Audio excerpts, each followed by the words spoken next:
Жара, температура выше 30 градусов, песчаные преграды. Пилоты привыкли к таким испытаниям, но техника не всегда выдерживает нагрузку. Приходится показывать все мастерство и опыт. Больше готовлю себя, то есть разминаюсь, делаю зарядку. Это, считаю, обязательный процесс, что тело должно быть подготовленным, мышцы и так далее, потому что могут быть с самого старта начаться хорошие удары, так скажем, где тело должно быть готово. Проводили ремонтные работы под палящим солнцем. В таких условиях многое зависит от штурманов команд. У экипажа Сергея Куприянова на устранение неисправности ушло 3,5 часа. Они самостоятельно финишировали и добрались до бивуака.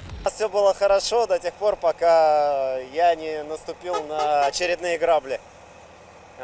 Допустил навигационную ошибку, к сожалению, из-за этого потеряли достаточно много времени, думаю, порядка 15 минут. От территории ошибки не зависят, скорее от где-то немножко невнимательности, вот и все.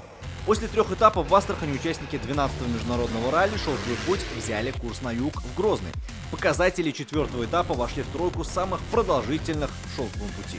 Было очень много сложных мест. Руслан штурман кричал просто местами, потому что я местами просто не успевал за ним, и мы вовремя вставали в нужные дороги, которые вообще казалось, что это не дорога, вообще какие-то следы, но даже был удивлен, что так справились. После 4 этапов в зачете грузовиков лидирует Дмитрий Сотников. На 11 минут отстает Эдуард Николаев. Замыкает тройку лидеров Сергей Вязович на МАЗе.